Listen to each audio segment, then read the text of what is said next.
1 month, 63 matches and 163 goals later, the biggest match in sport is upon us. Modern day gladiators from around the world have battled it out on the grandest stage of them all, until only two of the best have remained. They have battled against all odds and surpassed great adversity to get a shot at the most coveted prize in sports history. In a short while from now, the world's best will put on their boots and pull up their socks one last time in the 2018 FIFA World Cup, hoping to etch their names in the history books forever. Will it be the Blues who will lift the World Cup, or will it be the fiery ones? We just have to wait for a few more hours to find out. But the heart says the underdog Croatia, the mind says the favourite France. Hello and welcome to Rajya Sabha TV's coverage of the FIFA World Cup. I'm Frank Razan Pereira. With me in the studio, Jyoti Ann Bharat, former Indian national player, Nilanjan Datta, media officer of the Indian national team, and Vijay Lokpalli, of course, senior sports journalist. He is also the deputy sports editor of The Hindu. Thank you to the three of you for joining me. Jyoti, few more hours. Few more hours, but it's a very it's a crucial time for the teams right now, and as viewers we are all on tenterhooks to see who's going to win this game. Nilanjan? France start as the overwhelming favourites, but there's no reason to believe that Croatia has lost it as yet. 90 minutes of life and death. The last big match which France played was the Euro 2016 final. A similar situation in France, the National Stadium of France, Portugal had won. Vijay Lokpalli, your thoughts on the final? Having watched that video of the Croatian Prime Minister, I think I would like to back Croatia, although everyone knows that France is a much superior squad with much more tactical, it's proven tactical strength, but Croatia would be the team to watch. Football is for everyone. That's the theme for today, and that's what we're going to discuss over the next few minutes or so, and try and bring in a lot of elements. You know, there are some kids in our studio who'll speak to us about the France versus Croatia final. There are some female players as well who'll speak to us about that. We also have an audience in our studio, and we'll see which way the audience is really rooting for in this particular match. But talking about Croatia and Nilanjan, interestingly, Vijay Lokpalli brought up the Prime Minister of Croatia. Interestingly, they do not have a full-fledged embassy here in India. They in fact run out of a small makeshift apartment, and the greatness of football and the greatness of the game bringing people together, both the ambassadors of Croatia and France have decided to watch the match in the French embassy today. And so football, you know, breaks all barriers, breaks all boundaries, and it is indeed truly for all. Absolutely. In fact, not only football, sports in general rather. And you know what football reflects, I believe the sport which reflects the sociological aspects of any country to the maximum limit or effect is always football. The sociological aspects are always highlighted by the sport of football. A very small nation, Croatia, there have been talks that they have been with the 4.1 or 4.2 million people in the World Cup final, but the sporting culture out there. It's not just about the sizable population of 1.3 billion people out there, 4.2 there. Each and everyone plays sports. It's much like Australia, much like the European nations.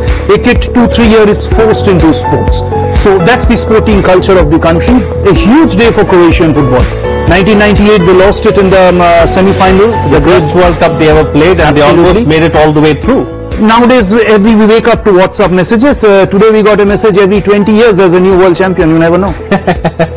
Are you rooting for a new world champion, the underdog, Jyoti?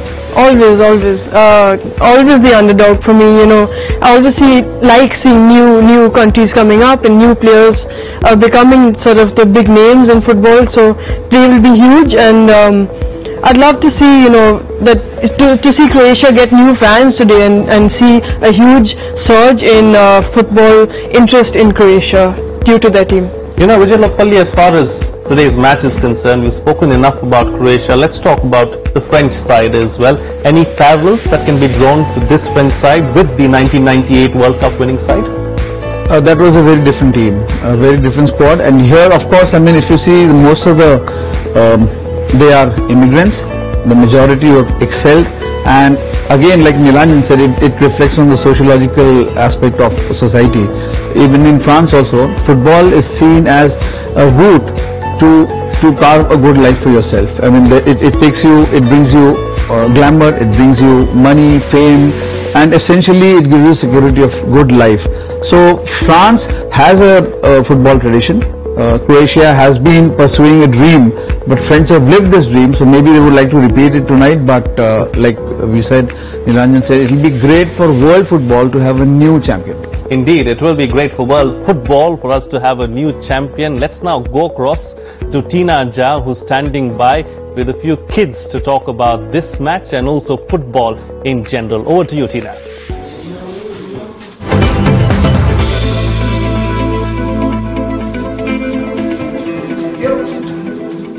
Thank you, Frank, and welcome to Rajya Sabha TV's very own football stadium. Football is for everyone, young and old, rich and the poor. And of course, we are being joined today by a group of young children, enthusiastic footballers, most of them residing in slums from the Vikaspur area of Delhi. For these slum children, football is not just a game. It is a way of reforming their lives. Every day these children wake up before sunrise and go for practice for football with their coach Sylvester Peter. A very warm welcome to Rajya Sabha TV, Sylvester. You know, over the years, you've been churning out a quiet revolution in the slums of Vikaspuri. Where did the journey begin? Take us through your journey. Yeah, hello everybody. It's a beautiful journey because the journey started long back.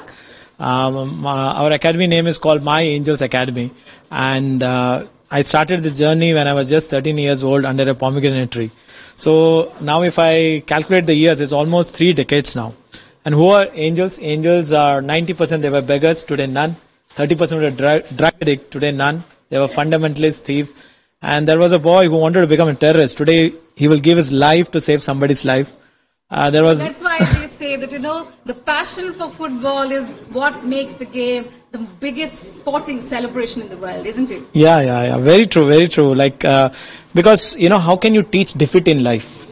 You know, and when somebody's, the children are they're very intelligent, basically. You know, when you speak the truth, they relate to you. So, for example, if somebody is saying every children are equal, they know that they are not equal.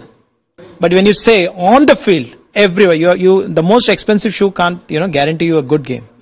It's the practice, and everybody, rich or poor, whosoever, from whichever background, on the field, everybody are equal. You know. So let's also speak to some of these young football players. You know, what's your name and how did your football journey begin? My name is Pooja, and I'm just 6 years old.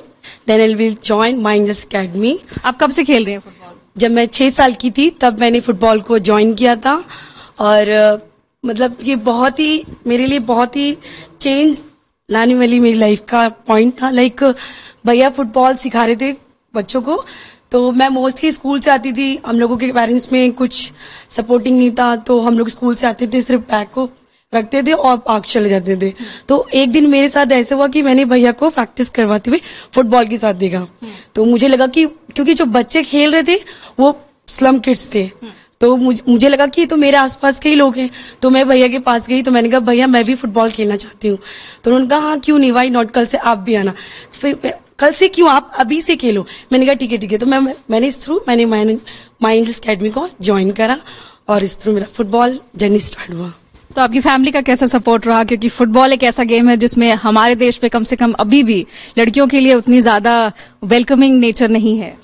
Football मेरे घर में तो बिल्कुल support नहीं था. It's mean मतलब मैं रोज football खेलती थी और रोज मार खाती थी. मेरा जर्नी ये था, मैं रोज फुटबॉल खेलती थी और रोज मार खाती थी. और आज अब जाके वो चीजें खत्म हुई, क्योंकि हम 5 सिस्टर एंड 1 ब्रदर हैं. तो भी सबकी मैरिज हो गई है, तो सिर्फ मैं बच गई हूँ।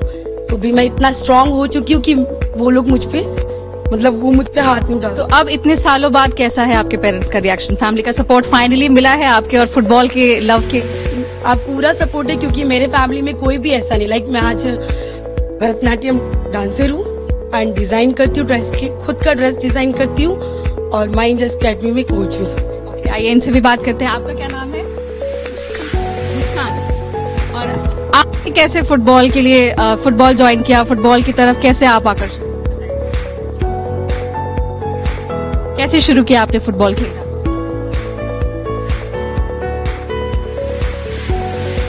I guess she's a little nervous. In fact, Sylvester, before the show started, was telling us this little girl is the one, who's went on to score hat-trick goals, and she's also, played at the national level. So maybe, by the end of the show, she's able to talk to us. We'll talk to somebody else. What's your name? Farzana. Farzana, आप football आपने कब से शुरू किया खेलना? आपका game के प्रति इतना इंटरेस्ट कैसे जागा? मैं बहुत छोटी थी तब से मैंने ज्वाइन किया था। पहले तो जब मैं एकेडमी में नहीं थी तो मुझे फुटबॉल की ABCD भी नहीं पता थी, मुझे ये भी नहीं पता था कि फुटबॉल नाम की भी कोई चीज। तो फिर फुटबॉल कैसे ज्वाइन किया? भैया ट्रेनिंग करवा रहे थे तो फिर एंजल्स में ज्वाइन किया। अब आप किस किस लेवल पे खेल चुके? अभी मैं नेशनल लेवल पे खेल चुकी हूँ। Wow, that's lovely. और क्या क्या टूर्नामेंट्स आपने अभी तक किए हैं? अभी हम फ्रांस गए थे। तो बताइए फ्रांस के एक्सपीरियंस के बारे में, कैसा रहा आपका फ्रांस जर्नी? फ्रांस नहीं, कहाँ गए थे? हम लोग बैंगलोर गए थे, गोवा भी गए थे। हम लोग ने वहाँ पे मैच खेला, हमने उन्हीं के ग्राउंड में उन्हीं को हराया था। Maybe let's also bring in the boys now. So आपका क्या नाम है? My name is चांद नाम। चांद नाम है आपका। और आपकी भैया से कैसे मुलाकात हुई? कैसे फुटबॉल खेलना शुरू किया आपने? मैंने भैया को जब छोटा था तो खेलते ये सिखा रहे थे। कितने सालों से खेल रहे हैं आप? 8 साल से।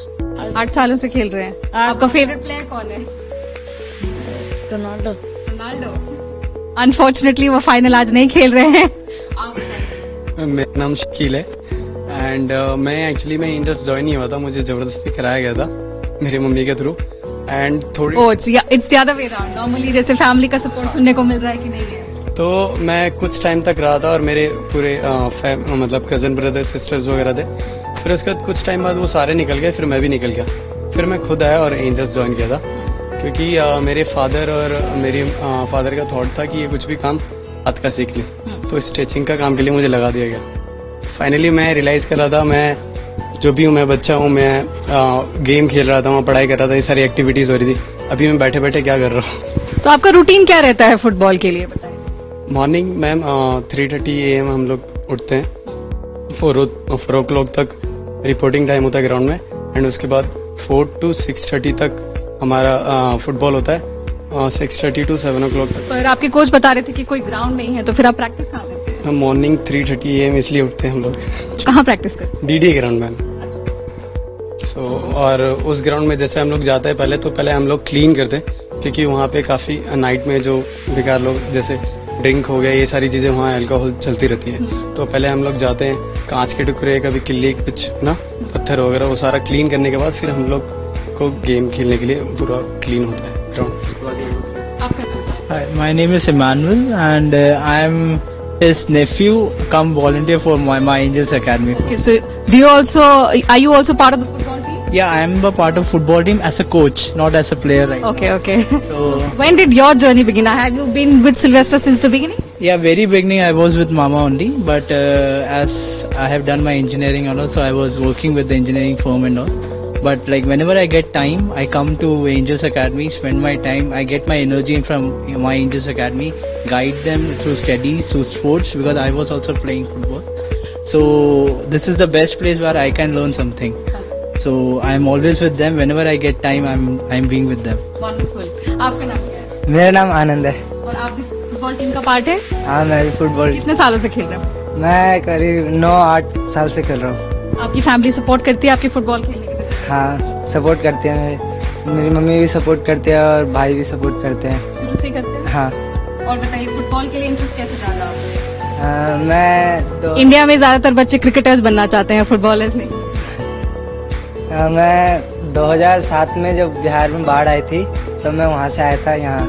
तो फिर यहाँ मैं रुका, मतलब यहाँ स्लम में ये इंदिरा कैंप नंबर 4 स्लम है, वहाँ रुका हुआ था। तो वहाँ पर भैया वो एकेडमी चलाते थे, माई एंजल्स एकेडमी। तो वहाँ पर ये पहले मेरा बड़ा भाई गया था खेलने, है ना। तो फिर मैं उनको एक दिन ढूंढते ढूंढते वहाँ ग्राउंड पहुँच गया था। तो फिर वहाँ देखा मैं कि भैया फुटबॉल खिला रहे हैं। तो फिर मैं ये जो आपके कोच बता रहे थे कि आप फ्रांस होकर आए हैं, तो आपका फ्रांस का एक्सपीरियंस कैसा रहा, उसके बारे में? फ्रांस का एक्सपीरियंस तो बहुत अच्छा था। यहाँ अम्बेडकर स्टेडियम में एक टूर्नामेंट हुआ था माई चांस का। तो वहाँ पर वो फ्रेंच कोच थे, ये FC मैट्स के कोच, उन्होंने मेरा गेम देखा था और मतलब बहुत बंदे आए थे उधर, हजारों के करीब आए थे। तो उसमें से गेम देखा मेरा, फिर उन्हें अच्छा लगा तो उन्होंने सेलेक्ट किया मुझे। फिर हम फ्रांस गए थे तो मेरा पासपोर्ट बनाने में बहुत दिक्कत आई थी और मतलब भैया ने तो बहुत स्ट्रगल किया था मेरा पासपोर्ट बनाने में। क्योंकि आप स्ट्रगल की बात कर रहे हैं, so let me come back to Sylvester.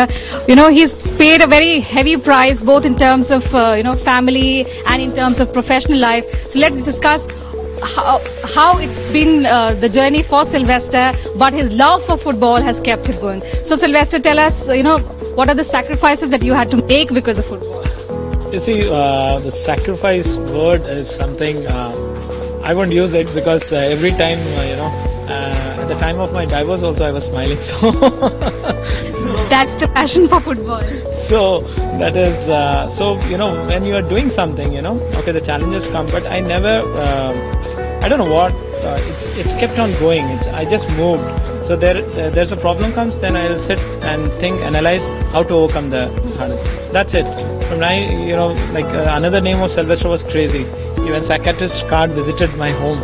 And now I tease my mother that, आपका पागल बच्चा famous हो गया. Certainly, football has made you famous, and of course the way you've been transforming their lives. आप बताइए, आपने sir की academy कब join की थी?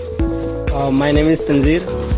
जब मैं 7-8 years था तभी मैंने ज्वाइन करता और मैं एक टाइम में मैं कबाड़ी चुनता था. उस टाइम मतलब डस्टबिन से मुझे उठा के सिल्वेस्टर भैया ने मुझे फुटबॉल प्लेयर बनाया.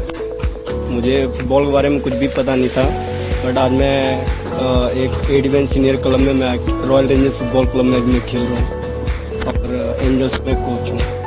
ऑल्दो आप बहुत लोगों के लिए इंस्पिरेशन है, लेकिन आपका इंस्पिरेशन कौन है? आपका फुटबॉल प्लेयर, बेस्ट प्लेयर कौन है? अभी तक तो सिल्वेस्टर भैया ही है, क्योंकि ये आज नहीं होता तो मैं खुद फुटबॉल प्लेयर नहीं बन सकता. अभी वैसे सेकंड मेरा फुटबॉल प्लेयर है जो बेस्ट है और क्रिस्टियानो रोनाल्डो, बस सॉरी वर्ल्ड कप नहीं खेल पा रहा. आज की दोनों टीम्स खेल रही हैं फाइनल, उनमें से आप किसको फॉलो? अभी तो मेरा पूरा चांस है कि इस बार का वर्ल्ड कप क्रोएशिया जीते, क्योंकि बहुत पुअर कंट्री भी है, जीतना चाहिए.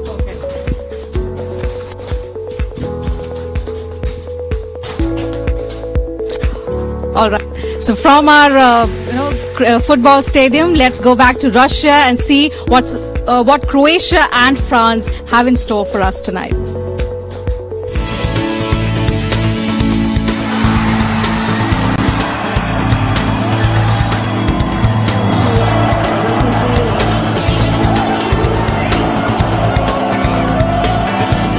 Fans of France and Croatia are counting down the hours until the main game of 2018 FIFA World Cup, the final match. History will be made tonight when France and Croatia come face to face at the Luzhniki Stadium, and the fans cannot wait long enough.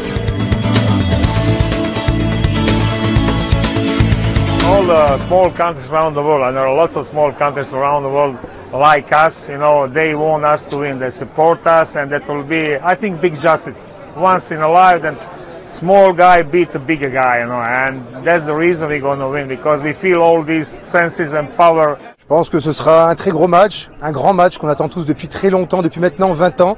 Un match qui nous fera entrer encore une fois de plus dans l'histoire et qui nous amènera avec mérite et honneur cette deuxième étoile. With a population of just over 4 million, the Croatian dream of winning their first World Championship is something that's driving the country.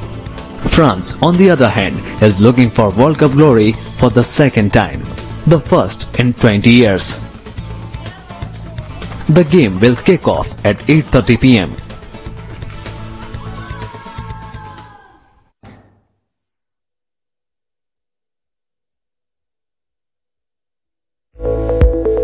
And we'll continue to talk to them later on the show. Over to you, Frank, for the moment. Thank you, Tina, and thank you for taking us through what the children of My Angels Academy have been through. You know, some turbulent times, but they have succeeded in the end, and they seem to be doing really well. All the very best for them in their future endeavors as well. We have a few guests in our studio as well, right here. And let's find out from them which team they are rooting for. We've got a couple of coaches too who've represented their teams at the highest level who'll talk about this game. Your name for the camera, please. और आप क्या सोचते हैं आज कौन जीतेगा? मैं तो क्रोएशिया के बारे में सोचता हूँ। क्रोएशिया और आप? हाँ, क्रोएशिया के बारे में सोच रहे हैं क्योंकि वो ज्यादा जो जितने मैंने मैच देखे हैं उससे बेटर जो उनका टेम्परामेंट है मैच खेलने का, और अदरवाइज अगर वो एक गोल से डाउन भी है उसके बावजूद भी वो इतना बेहतरीन खेलती है कि वो उस गोल को इक्वल करने के बाद वो जीत जाती है। तो जितने मैच देखे हैं उसके बेस पे तो आज 99% क्रोएशिया का चांस है जीतने का। अच्छा, Croatia. So another person rooting for the underdog there. Which team would you choose? I am Chitra Pogria. Yeah. And I'm PE teacher and associated with TSRS. I think I'll go with Croatia because they are the babies. You know, look at the population. It's like 45 lakhs. You know, and let's see. All right. Croatia is what the coaches here believe is going to do well in this final of the FIFA World Cup. In the meantime, of course, let's go across to Russia and see how Russia is preparing for this final match. A month ago, when the FIFA World Cup 2018 kicked off in Russia, football fans were told to attend the tournament at their own risk. Russia was portrayed as a malignant player on the world stage and President Putin as a persona non grata. But several weeks into the tournament, and this perception has completely changed. Scores of football players, fans, as well as media persons who've been to Russia have shared positive experiences from the country.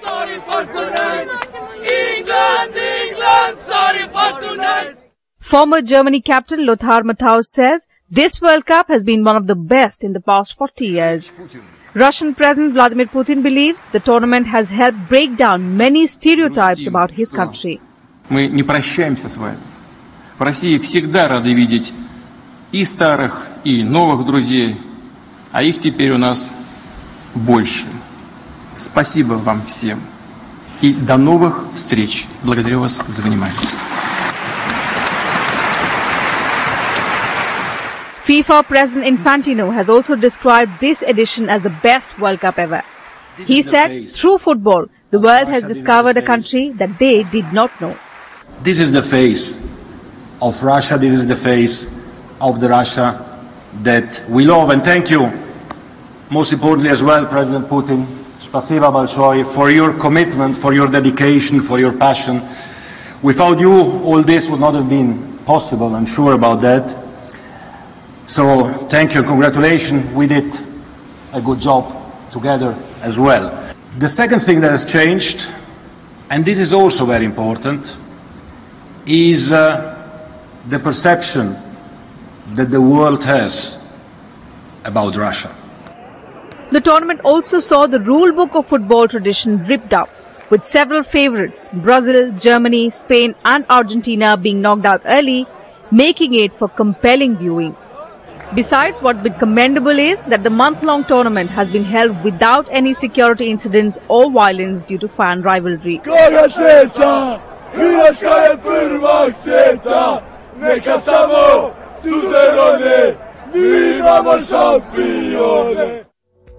Happy times there in Moscow, Russia. Vijay Lokpalli, as far as I go back to what Infantino, the FIFA president, in fact said, he called it the best World Cup ever. Would you agree with that statement? Yeah, like we just heard, I mean, there were no incidents of violence. One, I mean, fan behavior is very, very crucial to football. In the past, the game was not tainted, maybe marred by such incidents. which never really reflects what happens on the field, because it's a body contact sport. You end up playing rough and tough. So best football in terms of the results, best football in terms of the goals scored, the way the goals were scored, so many set pieces, marvels on the field, and small nations have proved that they have progressed, and the gap between the established, the champions, and those who were dreaming to become champions has narrowed. So which has resulted in very competitive games, and the ultimate winner, I think, is the fan and the game globally, because now there is talk of more teams playing in the World Cup, and India is also dreaming to play the World Cup now. And that's why I'm wearing this jersey today. We hope to see this jersey in the FIFA World Cup sometime soon. Maybe 2026 will be the year, Nilanjan, where 48 teams will play in the World Cup. 46 if I'm not 46, wrong. 46. Yeah, let's hope so. There's a long, the road is long in fact, and all stakeholders, one needs to walk the path together, the road together. Coming back to this World Cup, there's always two sides. One is off the field, one is on the field. On the field, the logistics, the marketing, the transportation, the teams, the fan engagement, the fan experience. And what Vijay sir said, that there have been no incidents which have been reported. We need to remember we are living in the social media era. Gone are those days when only around 2,000 journalists are covering the World Cup, and those 2,000 are not enough to go into each nook and corner of the country which is covering the World Cup. The fans which have come in are there into each and nook and corner, who themselves are carrying a snazzy mobile phone, uploading what they are seeing. Not a single incident has come out from there. That speaks about the success of the World Cup off the field. The administration as well. Absolutely. I mean, Russia needs to get a pat on its back for what it has done. Talking about Russia, Jyoti, do you believe that the World Cup has opened our minds and the way we think about Russia and shown us a little more of Russia? Definitely, I have a couple of friends who've gone actually to watch the World Cup there, and even hearing about Russia from there has changed my perception of the country. It's a friendly country. It's not something that we thought of it being, when we first heard of Russia before this World Cup, and seeing, the population there, accepting so many people coming in to watch the fans coming in to watch the games. It's been a fantastic experience, and I mean, personally, I'd love to visit the country now. Vijay Lokpalli, let's talk about another aspect. 4 red cards in the entirety of the World Cup. 63 matches played, only 4 red cards. That's incredible, isn't it? And only 1 direct red card, that too for a handball where the ball was going straight into the net. Yes, if you see, there have been rough tackles also. The referees have been very strict. Players know that the referee is going to be strict because there is a video assistant, there's video assistance. So even if there were times in the past when players would have committed blatant fouls, terrible fouls, and got away with it because there was no referral system there. And here it has helped the game grow. It has helped there are very little stoppages. I mean, referees have also allowed the advantage rule to help continue the play, because stoppages means your mind is off the action. That's the problem with hockey. There are too many stoppages. And football, this World Cup, you see, yes, very few red cards, which means that the players have begun to respect each other more, not trying to use unfair means to stop the other player. You begin to realize that yes, maybe he's more skillful, so I have to accept that. And this is again a good sign. It's football, like Pele said, it's a beautiful game. It's a great spectacle, and we have seen in this World Cup some glorious moments, which has gone to prove that yes, it is the game to be followed globally. It is a beautiful game. It probably would have been a tad more better or more beautiful if people stopped diving, Nilanjan. I mean, we saw a lot of that in this World Cup. One player in particular, we've spoken a lot about it, but generally on the whole, maybe play acting should be kept out of the field. If you look at this World Cup, there has been a sizable reduction in play acting, except for that gentleman called Neymar, who did not rely on his skills. Rather, he could have done much more in the World Cup with his skills. One more thing which Vijay sir said, I just want to, if I am allowed to add to that. Very rarely have we spoken or teams complained that we have been cheated by the referees. All previous editions, there was a dissent against referees among coaches, among the players, among the fans. Oh, I didn't get that penalty. Oh, I didn't get that. He should have been red carded. How many? Maybe some 1 or 2, 3 incidents have been there, but not as much as we used to have, or we are used to see in even major leagues, the Euros, the Asian Continental Championships, and most importantly, the World Cup. I guess the referees and everyone else also has realized, Jyoti, that the world's eyes are on them. People are watching them with a hawk eye, and they can't really get away with, blatant mistakes or just blatant bias. Look, I think, football's come a long way, but I think refereeing has also, as the game has gotten better, gotten faster, progressed, referees have to go through a huge, check system before they even come to the stage. And these are very experienced referees, very fit referees, and, they go through so much training to be at this stage. So, hats off to even the refereeing system for moving with the game and improving so much. If one thing has to improve, Vijay Lokpally, what should it be? What could have been better in this World Cup, do you think? I think, like you said, play acting. There could be some time later, there could be some harsh, strict steps taken in this direction. But what I wanted to share was that we've all talked about refereeing. In today's game, all eyes will be on the players. But for me, I'm going to watch the Argentine referee. For me, he is the star of the World Cup, very strict, and you should see how players are in awe of him. I mean, when he calls for a foul, they go away quietly, they don't dispute. So to add to Nilanjan's views, is probably his personality, a very imposing personality. He's been a player. There was a certain Italian referee a few years ago who commanded the same kind of respect from the players as well. Absolutely, but this gentleman, he commands respect, and you'll see today he will be the star of the final. Talking about referees, Nilanjan, do you believe that the referees could have been far more consistent? Maybe, if you look at the referees coming from different continents, their refereeing style too changes. A referee from South America probably is far more liberal with the kind of fouls that are committed than if you compare it to a referee from, say, Europe. I don't agree to that necessarily. My apologies for that, because the refereeing regulations and the guidelines stay the same all over the country, all over the world. The intensity of the game maybe in Europe is much higher than what it is in South America, North America, Asia, or any other continents. But the referees who are here have been filtered so many times. It's means climbing up that ladder to be in the FIFA World Cup is absolutely magical. We always speak about the players, means only the best among the best are there. It's not only the capability, it's the mental frame, it's the fitness, it's the integrity. There was a talks of reports of one Saudi referee who had to be pulled out because there were some integrity issues, and all the two Saudi referees, assistant referees who were with him had to unfortunately be out of the World Cup. Integrity issues are huge.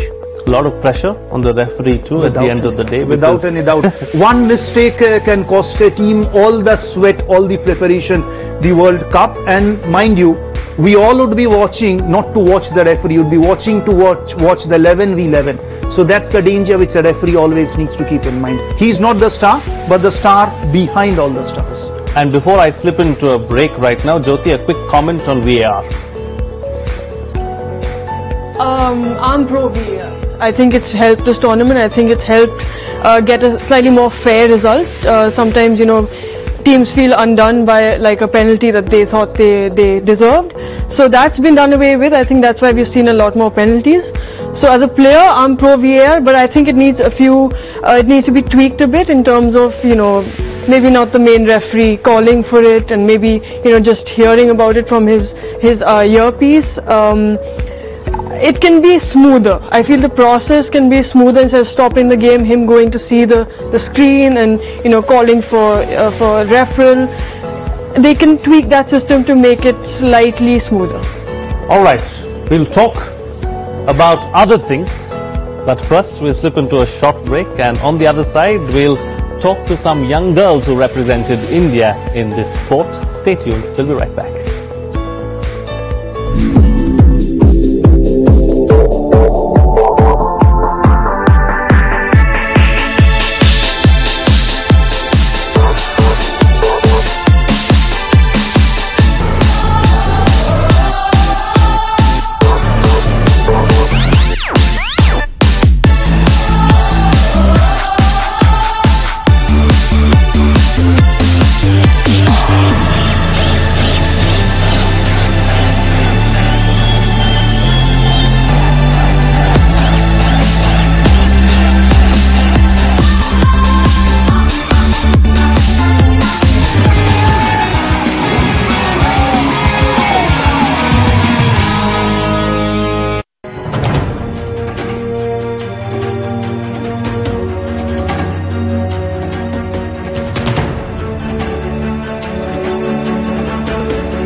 into the majestic forecourt of Rashtrapati Bhavan and you'll come across the Jaipur column.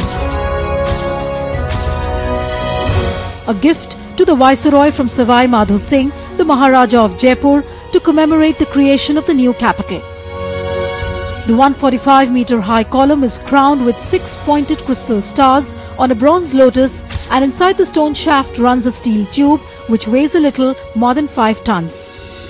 The base of the column has text conceived by Lord Irwin and Sir Edwin Lutyens inscribed on it.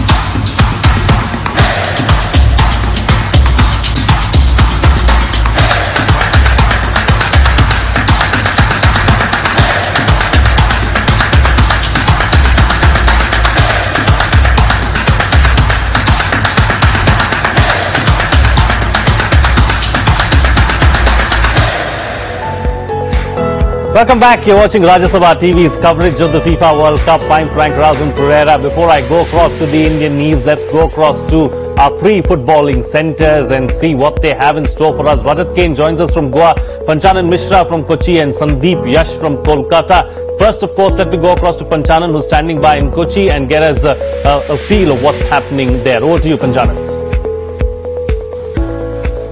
Frank, it's a big day. It's a final between France and Croatia, and Kerala is being a football crazy state. It's very much ready there. First of all, I want to show you the glimpse here in Rajiv Gandhi Stadium. It's a big screen has been placed there like the previous World Cups also, and the fans from little ones to big ones are all there. There are some painting is going on there. This flag. To which team you are supporting? Croatia. Croatia. Then a small supporter is also there, and their flags are on their hand, the painting they have. What is your feeling regarding today's match? Yeah, it will be a very good match because France is so strong, and especially Croatia's attacking playing is so interesting. So it will be a good match today. Yeah. Kerala was always very much crazy about football. What do you think regarding the matches and football in Kerala? In Kerala, football is growing. We can see within some years, India will participate in the World Cup. We are waiting for that, sir. What is your opinion regarding today's match? I think today's match Croatia will win, because in football history, every 20 years a new team is winning. So Croatia will win. So Frank, we also went to many places in Kerala, especially in Malabar region where football originated. But we find that apart from Brazil and Argentina, who are always favourite for the Keralites, but they were not in the race.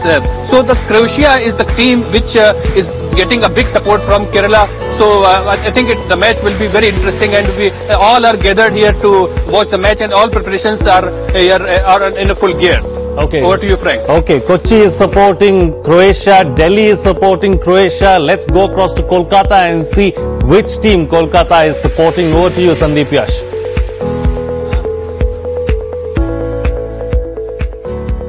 Frank, thank you. Right now I'm at Kolkata Press Club. It's a prestigious place where most of the journalists and football enthusiasts gather to watch football. And this time also the World Cup final, there's been an arrangement here to watch the World Cup football final right here. And right now I can tell you that Kolkata is in dilemma. Head says France and heart says Croatia. We would like to have opinion of Kuntala Ghosh Dastidar, who is a former World Cup player from India. She's been captain of the team that played the World Cup. Welcome to the show, Kuntala. And what is your opinion? Who's going to win? Today match is really 50-50 match. Our favorite is, Calcutta's favorite team is France, but heart says Croatia. Because lot of Kolkata always welcome the newcomers. If a new team, like if we go back 1998 against France, they lost the game in the semi-final, and Croatia got the third place. And afterwards, we have seen that Croatia is coming like anything. They're qualifying in every tournament, and they're doing very fast. Rapidly, they are coming up. Where we can see that Italy and Holland couldn't qualify, and this time without, I think this time we said that underdog. This team is underdog, but they have proved we are not underdog. Where always we are thinking of German, we think of Argentina, Brazil, where they are smashed now, and this team says that we are the winners. So we always want to see a new teams. It is important to see that with a small nation where 40 lakhs people where they are there, and they have developed the football like anything. And I will come to the professionalism, where Calcutta couldn't come, that one of the players, they couldn't take risk to play as a professional player. And to me, they have proved that if professionalism is highly accepted, because most of the players today whom they are playing, they are playing for the European leagues, and this professionalism will help to win the tournament. We have Subhranshu Roy is a football historian. Subhranshu, irrespective of who wins this World Cup, how will this game go down in the history of World Cup? See, this 21st edition of FIFA World Cup, it proved all speculation wrong. And you know, in the grand finale, all favorite teams are already out. Thank you, Frank. Right, thank you Sandeep Yash for taking us through what's happening there in Kolkata as well. At the press club is where you're at the moment. Let me go across to the fun-loving state of Goa and see what's happening there with my colleague Rajat K.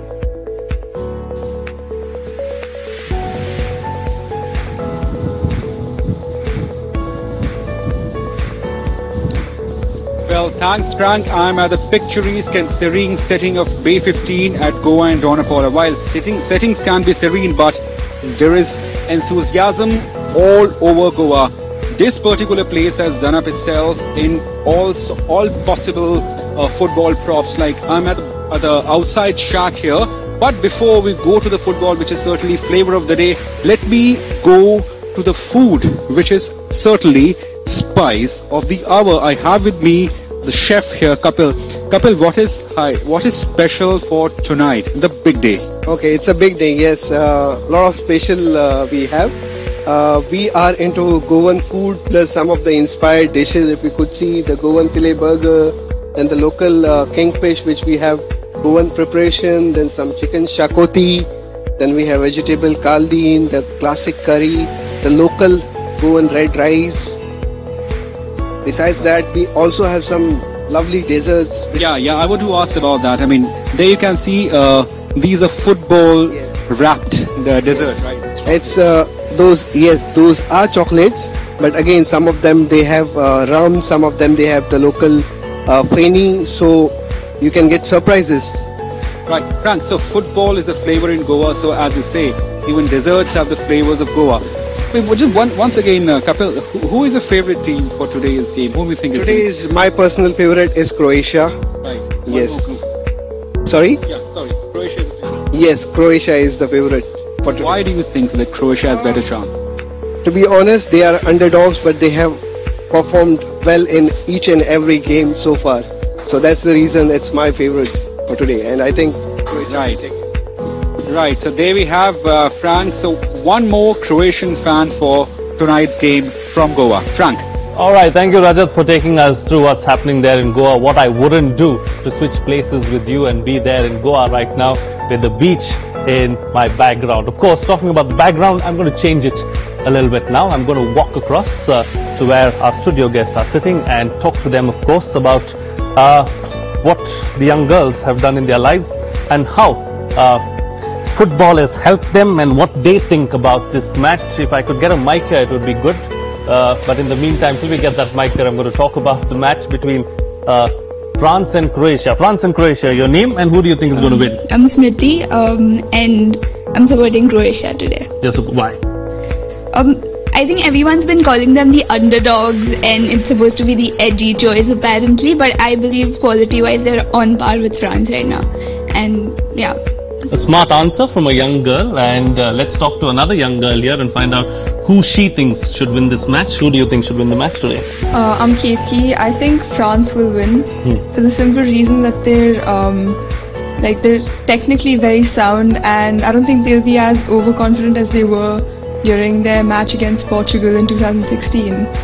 So I think they've got this. Let's talk about your footballing journey now. You've played a bit of football in your young life.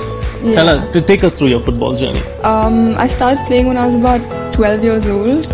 And yeah, I played for India twice in the under 14 category. It was a good experience. Yeah, it was a great experience. The Indian team is really good, and the coaches are always like really supportive, and they try to teach us everything that they can. And yeah, it's a great experience. Smriti, you too have played for India? Yeah, at the under 19 level. Okay, take us to that journey. It was my first camp, I think 2 years back, and I was super scared, obviously, but why were you scared?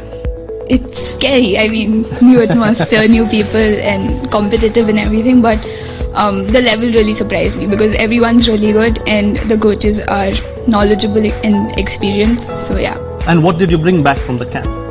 Not physically, but mentally. Just my ability to integrate with new people, and obviously so much more football. And have you put that to your daily use as well when you play? Yeah, definitely. Okay. Yeah. Your name? Yeah, I'm Avika, and I'm gonna go with France today. My heart and my mind both think it's gonna be France. They're definitely more experienced, and I'm gonna go with France today. Okay, you're going to go with France today, Avika. But have you played football? Yes, I have. At what level? At the international level. Okay, and how has that experience been? It's honestly like amazing. It's the best thing you could ask for. And yeah, I played last year at the under 15 category. Okay. Yeah. And your friends too? No? Yeah, I'm Anushka.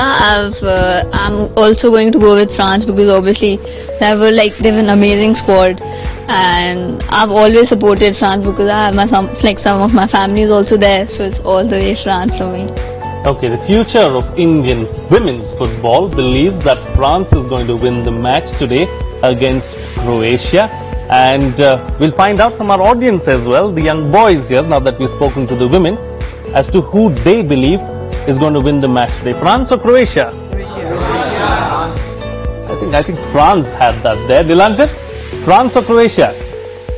The richer cousins versus the poorer cousins. I'll say. Richer cousins versus poorer cousins. Okay, Jyoti? I'm going to go with Croatia today. Has Jyoti been an inspiration, by the way, young girls? Because Jyoti has played football at the highest level for India. Has she helped in any way? Yeah, she has. We've played with her for seniors and in senior when we represented Delhi. So she's always been my captain. So I really look up to her, and I like playing with her a lot. So does she lead from the front? Yeah, she does. Okay. For sure. Ketki, am I right? Yeah. Is she a bully? No, she's not. She's really supportive, and she's honestly the best senior to have. And Smriti, what are the kind of facilities that you have when you go to camp, and do you believe that it can be better? Maybe something else can be done? I think everything about it can be changed because it's honestly not that great. We really have to struggle to. I don't know how much trouble you're going to get into for saying that, but I think that's I think we should take it positively, because coming from a young girl like that who's played for India as well, they probably understand that they can do better if they get better facilities as well, and it will help them in going a long way. I think I should ask Nilanjan to have to say something about that, because he's the media officer of the Indian national team. Nilanjan, can you put in a word for our young girls? Things are changing. The manner in which the teams used to travel and prepare some 5 days back, it's an entirely different experience. Obviously, with each and every day coming up, things would be better, can be better, and on the right track, and the road is long, as the first sentence which I uttered in the show. All right. Okay. Before we move on any further, let's take a look at as to how these two teams, France and Croatia, have reached the final of the FIFA World Cup 2018, and how they're prepared for this World Cup, what has their road to the final been like, and we'll be back and talk about both the teams' complete analysis and strategy after this package.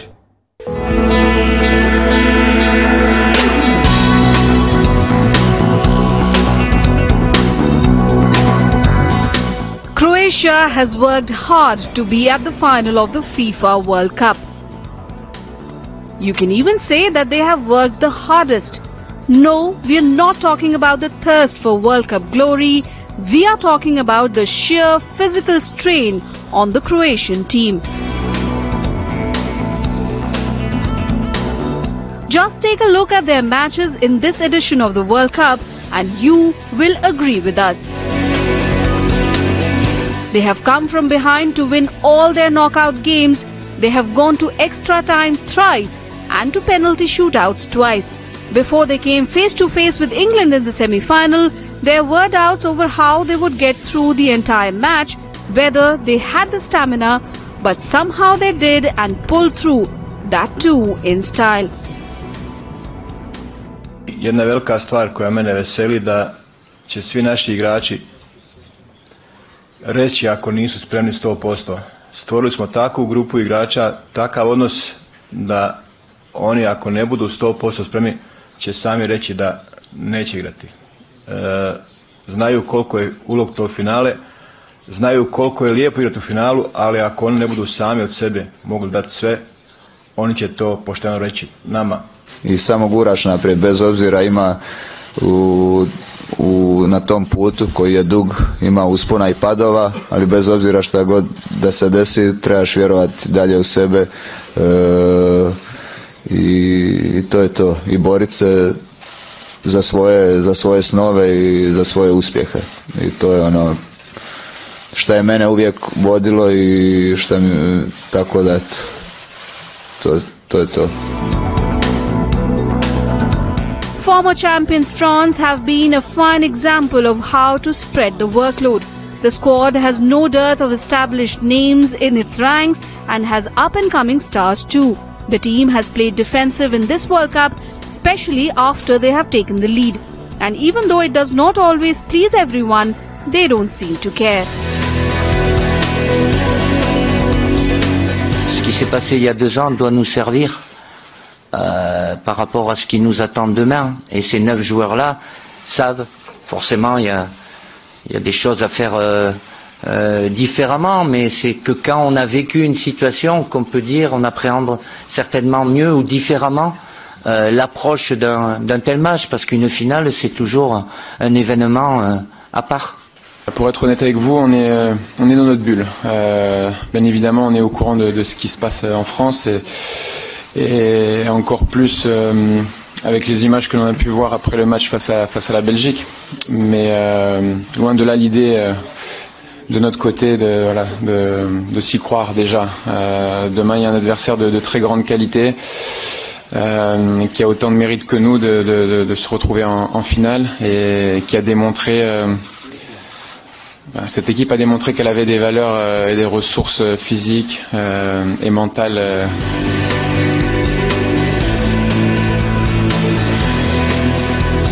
This tournament has so far been impossible to predict, and the final is no different. But both sides are strong in the midfield, so a beautiful game tonight is a given.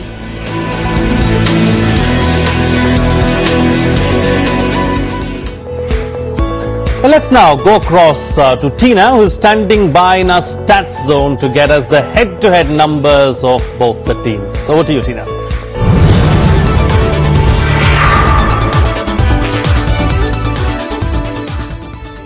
Thank you, Frank. Welcome to our stat zone.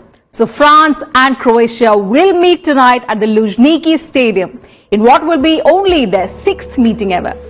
France have so far never lost to Croatia. In the 5 matches that they have played, 2 have been won by France. In fact, 3 have been won by France and 2 have been drawn. The last time they played each other was way back in March 2011. Let's take a look at the last 5 matches that the two teams have played. They first played in 1998 at the World Cup. Croatia was then making its debut at the big stage and France would go on to win the World Cup that year. The two met in the semi-finals where France beat Croatia 2-1. They played their second match more than a year later in November 1999. France won that match to 3-0. The third match between the two teams was played in May 2000. France won this match 2-0. The next two matches ended as draws, one with the scoreline of 2-2, the other goalless. History tells us that either side can win, so we'll have to wait till the end of the match to know. Even though France have the marginal edge on paper, Croatia have come back from the brink so often that they are probably running on pure adrenaline that might just power them through. Back to you, Frank. Thank you, Tina, for taking us through the head-to-head between the two teams, France and Croatia. Talking about the two teams, of course, we'll build up to the big finale, the grand finale, over the next 1 hour. But before that, we'll slip into a short break, complete analysis and strategy on the other side of the two teams. Stay tuned.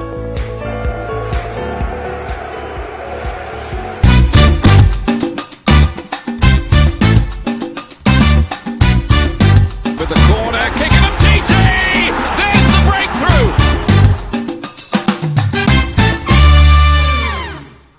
Just saw displacing a pass, scored the opening goal very early in the piece. Finished in a thrilling 3-3 draw. And it is over. Allez les Bleus! And the hosts are happy again!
Welcome back. You're watching the FIFA World Cup coverage on Rajya Sabha television. The Warriors, of course, will go into battle one final time in about 90 minutes from now. Butterflies certainly as far as France and Croatia are concerned.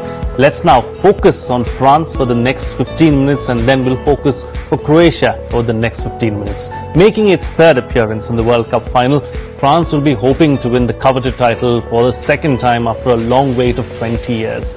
But the team is taking on a strong Croatian side. Let's take a look at the strengths and weaknesses of Didier Deschamps' side.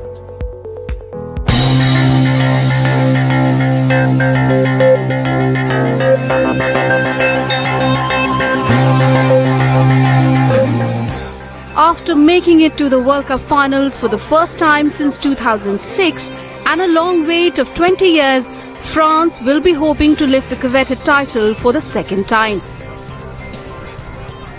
But the Le Bleu will be up against Croatia, who have a thirst for the World Cup and a sense of revenge for their semi-final defeat to France back in 1998.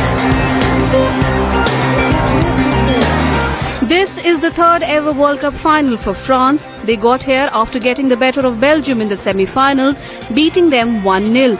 But their road to the final has been impressive, if a little bumpy.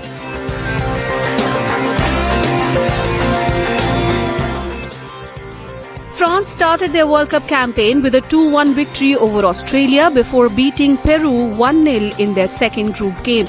But their final group game was one of the least compelling games at this World Cup, as it ended up as the only goalless draw of the tournament against Denmark.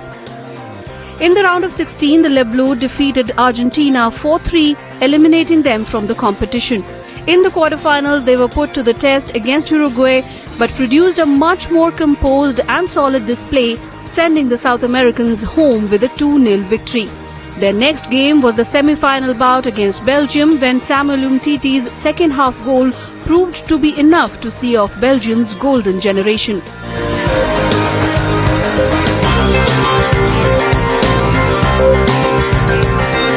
Didier Deschamps' side has several positives that have worked well in this World Cup. These strengths have been the driving force behind their success in Russia. The strongest of them being that despite not having been at their best, they have managed to string together victories because they have worked well as a unit. Deschamps has managed to build a side that is durable and solid and knows how to win. With players like Benjamin Pavard, Raphael Varane, Samuel Umtiti and goalkeeper Hugo Lloris at the back, their defence looks solid and sturdy. While Kylian Mbappe and Antoine Griezmann have led from the front. The influence of midfield mainstay N'Golo Kante can also not be understated. The Chelsea midfielder has been one of the most standout performers in the World Cup so far and will be key against Croatia. A lack of goals from striker Olivier Giroud has not stopped Deschamps from including him in every game, either as a starter or a substitute.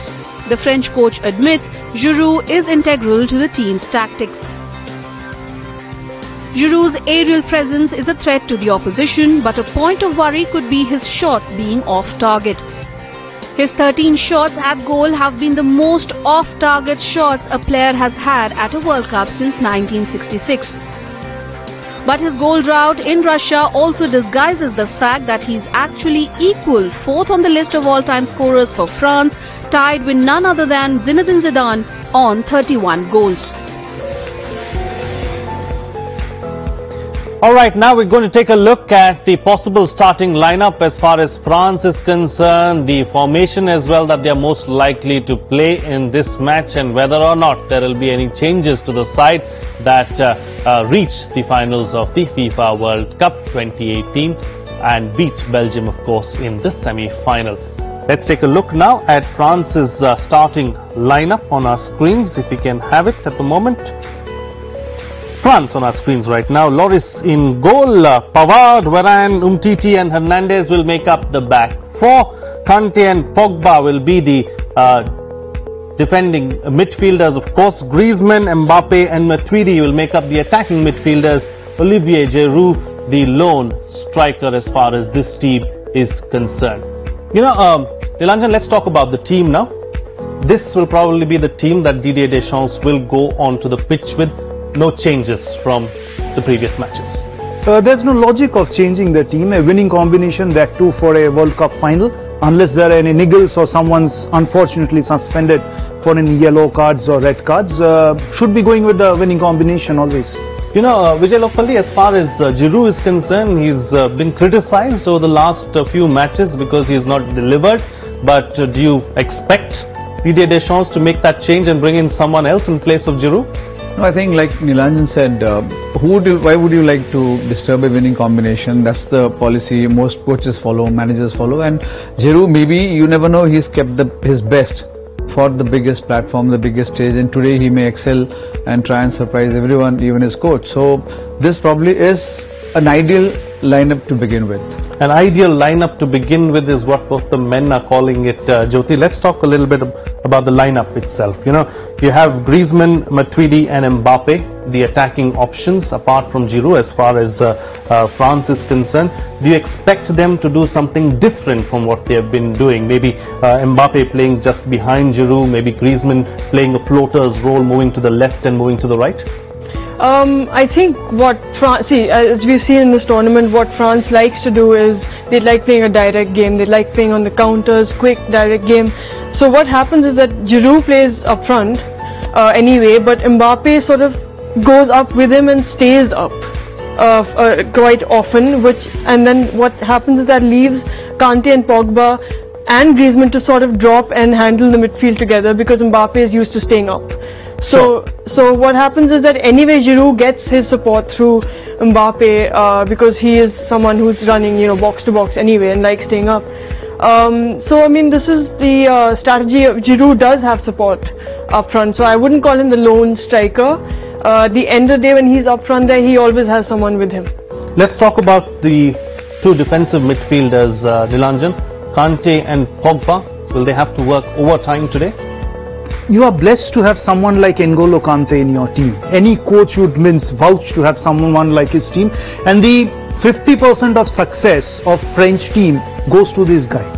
Because when you strategize for a match, you need to take the opposition out of the match. How do you do that? You look and target the best player of the rival opposition. Someone who can be the steamer around, be the fulcrum of where the rival team can be roaming around. He took off Messi in the match. So he was after Eden Hazard, though Hazard had some time.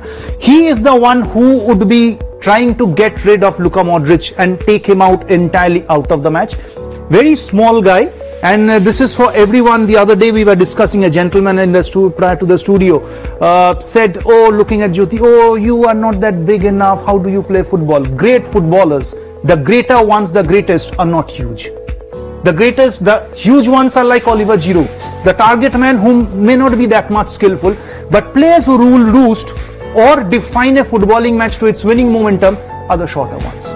And this guy and Pogba has a huge role to play, especially because France defend in numbers, and when they defend in numbers, these two fall back, so it's flat 4 plus the 2 in front, 6, with the others also coming in and around them. So those 6 would be trying their best to scuttle the Croatian midfield, or means frustrate the Croatians in the midfield, who have the history of playing the maximum number of passes in this World Cup.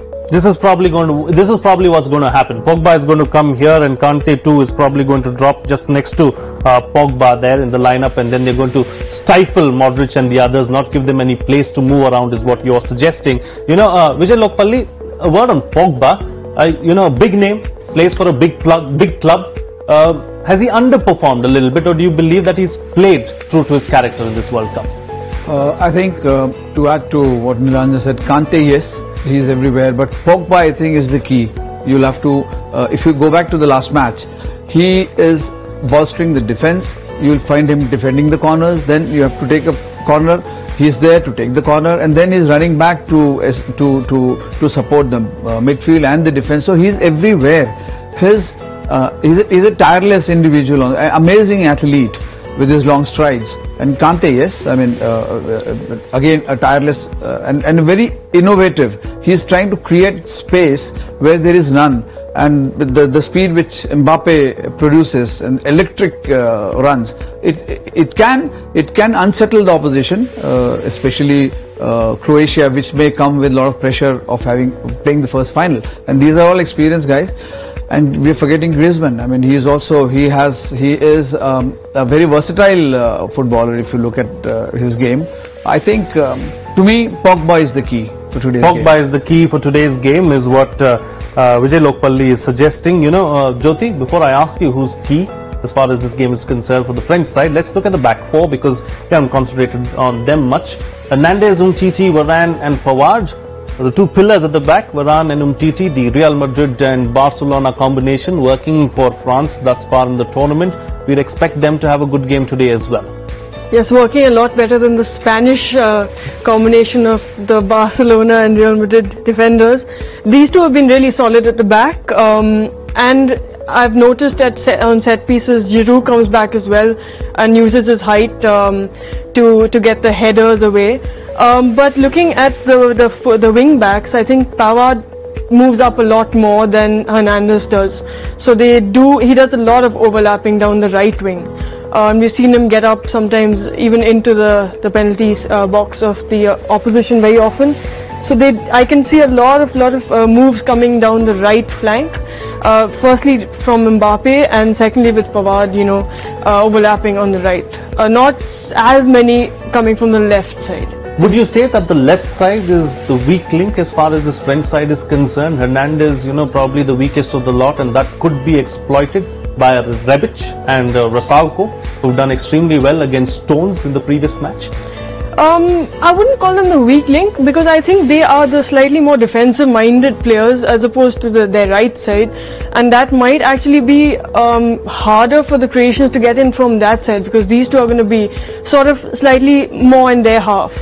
These two, because Mbappe and Pavard go up so much, there is a space created on the right third attacking quarter that I think Croatia can take advantage of if they target that. Probably Matuidi is also going to fall back in this and help out Hernandez there, and it's going to work a little better for France that way. Nilanjan, on the whole, do you believe that this is a French side that's going to play on the counter, or do you think that they are the favourites? People are considering them to be the favourites. They're going to take the attack to Croatia. I believe they would be playing the same manner in which they have been playing. The side has been successful in playing percentage football. They have been able to lift the game when they need. They have been able to slow down the game when they need. From a distance, you believe everyone is carrying a remote corner, a regulator has to regulate the pace of the match. Giroud is the target man up front because of his big physique. When they go on defend in numbers, sometimes 6, sometimes 7. He holds the ball onto the chest. May not have been able to have a single shot in the frame as yet, and then the Mbappe and the Griezmann and the Kante and the Pogba there in flashes.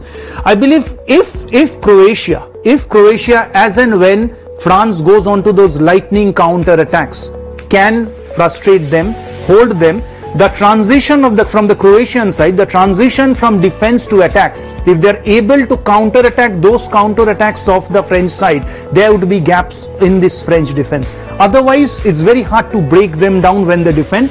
Very rightly pointed out by Jyoti, Mbappe wishes or loves to move out.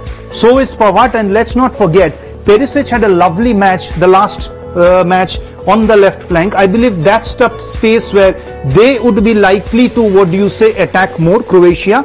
And if they crowd that area much, Croatia, and are able to take off Mbappe or force him not to go that much into the counter attacks with his lightning pace, maybe the Croatian people would be a bit happy or relieved. Alright, talking about Croatia now, of course, let's move on and take a look at how Croatia, of course, is prepared for this particular match. Croatia has worked hard to reach the final, which is their first ever, but the side is up against the team currently ranked 7th in the world, France. Despite playing 3 back-to-back extra time games, the Croats are still hungry for more and will be chasing World Cup glory with all their hearts. Let's take a look at the strengths and weaknesses of the Croatian side.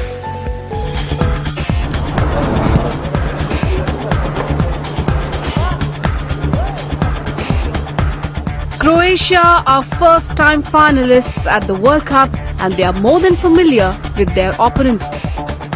Croatia have never beaten France in 5 attempts, the most famous one being the semi-final in 1998 when the Le Bleu beat debutants Vetreni 2-1. In this edition, Croatia made it to the final after defeating England 2-1 in the semi-finals.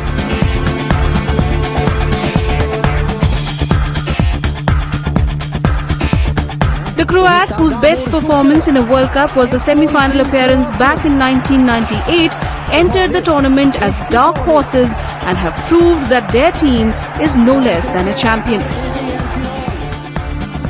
They started their World Cup campaign with a 2-0 victory over Nigeria, and in their second group game, the Croats beat South American giants Argentina 3-0, leaving them in serious danger of exiting in the group stage. In their final group game, they faced World Cup debutants Iceland and defeated them 2-1 to qualify for the knockout phase with a 100% win record. In the round of 16, they faced a strong defensive side Denmark and the game went down to penalties, but the Croats kept their composure and defeated the Danes 3-2 on penalties.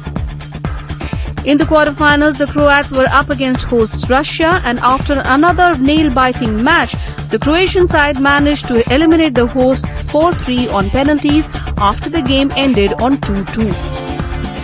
But they faced a real test in their semi-final game against England, the third consecutive match they played that went into extra time.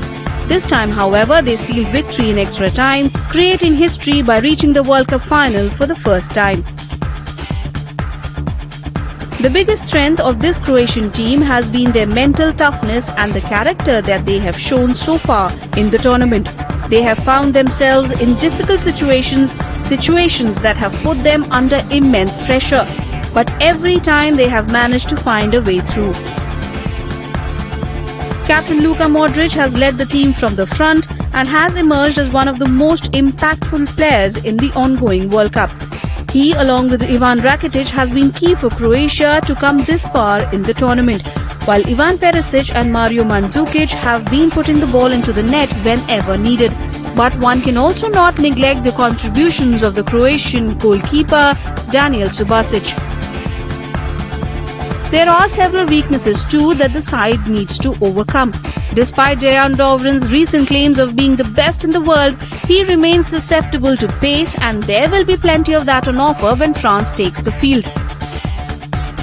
Fullbacks Sime Vrsaljko and Ivan Strinic too haven't been all that assured defensively, which may be a cause of concern for Dalic and his side. Well, from the French team now, let's take a look at the Croatians' possible starting lineup, their formation as well, and how they could possibly line up for this particular match. That's on your screens right now. Subasic in goal. Vrsaljko, Lovren, Vida and Strinic will make up the back four. One defensive midfielder in Brozovic. Four attacking midfielders, Rebic, Modric, Rakitic and Perisic. And one out-and-out forward, which will be Mandzukic. The one who scored the winning goal in the semi-final against England. A 4-1-4-1 kind of a formation as far as Croatia is concerned. Vijay Lokpalli, if you look at this Croatian side, 4-1-4-1 kind of a formation, it's a formation that has worked for the team with Brozovic as a defensive midfielder. It gives Rakitic and Modric the option to move forward and move freely. Yeah, I think much will depend on the first 15-20 minutes. We know, I mean, they have their set formations. Modric is the guy. I mean, he runs the whole show. If you see, he's everywhere, supporting Mandzukic or maybe Perisic combining with Rakitic in the middle. So there is the entire team, I feel, is run on the shoulders of how Modric performs, because amazingly innovative. I mean, look at how he finds himself in very strange positions, from nowhere. You will suddenly see Modric receiving the ball and then releasing the ball. And of course, please don't forget Perisic. I mean, he is last match, he was the key. He's scoring a goal and then creating a goal, I mean, that assist. So, Perisic and Modric, if they are at their best, France is going to have a very tough time. Nilanjan, Jyoti, I beg your pardon, this is probably what's going to happen, isn't it? I mean, Rebic is going to make those darting runs down this flank here, go down here, pass the ball, try and get it to Mandzukic or Perisic and hope that one of them scores like they did in the previous game. Do you believe that they're going to go with this strategy, with Perisic trying to, if he doesn't get Mandzukic, probably Perisic will reach the ball finally and score the goal like it happened against England?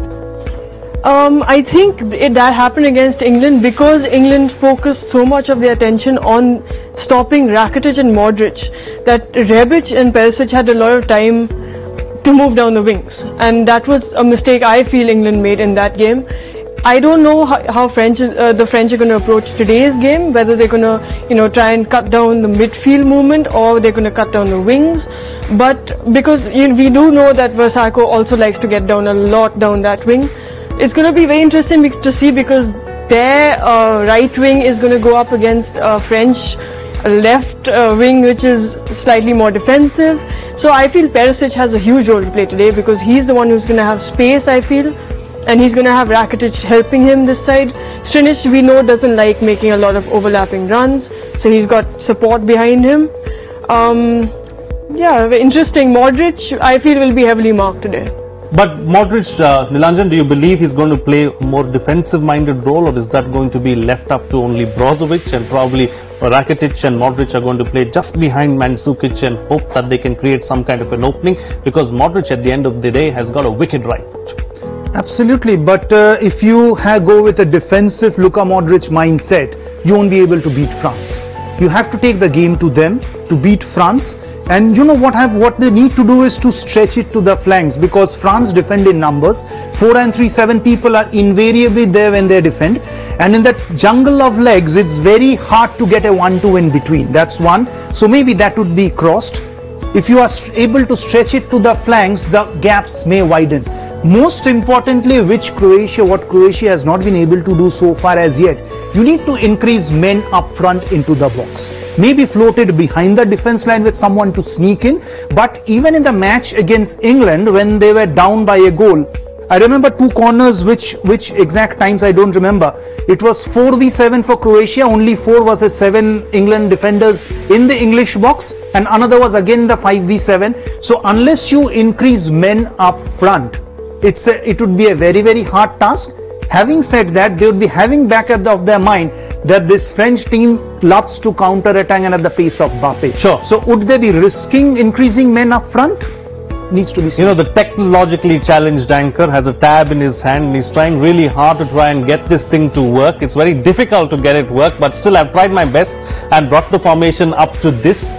So Perisic, Mandzukic and Rebic in the box is what you're suggesting as far as Croatia is concerned. More people when they're attacking. Yes, more people in the box. Probably Rasalko attacking from the other end just behind Rebic. Modric and Rakitic moving freely just behind Mandzukic and Perisic. And then of course the back 4 are always there to defend at the back. But that also leaves a gap on the left, Nilanjan, for France to press on the counter. Yeah, absolutely, because if Croatia play high line of defense, it's easier. But again, when you play high line of defense and if French are able to put it behind the high line of defense with Mbappe's space, Strinic would be really tested out there. So whether they would be playing a high line of defense, as and when they attack, obviously the defense lines also needs to move ahead. You know, let's try and look at both the teams and see how they'll form. This is the formation now as far as both the teams are concerned. If you look at the head-to-head, Jyoti, you know, Giroud versus Mandzukic, the 2 forwards, who do you think is going to win that battle? Mandzukic is a personal favourite. I mean, I rate him very highly. I rate him higher than I would rate Giroud as a striker. And Vijay, you know, let's look at the defensive midfielders now. Of course, France will play with Pogba and Kante. And if you look at the attacking options as far as Croatia are concerned, Modric, Rakitic, Perisic and Rebic against these 2 at the back, along with the defensive 4, of course. Who do you believe is going to win that battle? Mandzukic, because he comes from nowhere. I mean, he is a guy who is always looking for those little angles, and his second goal, I think it was, to me, the goal, because there was no goal there. A backhead from Perisic, he created, he slipped in past 3 defenders, right? And if the whole English defense stood helpless. They never realized that there is a man, and the way he scored the goal, as if he was playing in a practice game. I mean, he just kept his cool.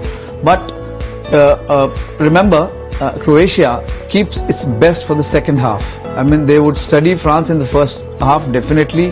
They're both great managers, and Croatia will have to be watched in the second half, how they change their formation, how they whatever tactical innovations they bring in.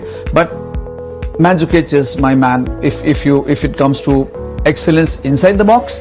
And here, please don't forget Griezmann. We are not discussing Griezmann at all. Indeed. Griezmann, of course. Vijay says that Griezmann is his man and he's expecting him to do wonderful things today. This will be the attacking formation as far as Croatia is concerned. And this is something that we've been speaking about over the last 10 or 15 minutes or so. We've tried to bring it to you in the best way possible. And, you know, let's now go across to Akhilesh Suman, who's standing by at the French embassy. Over to you, Akhilesh.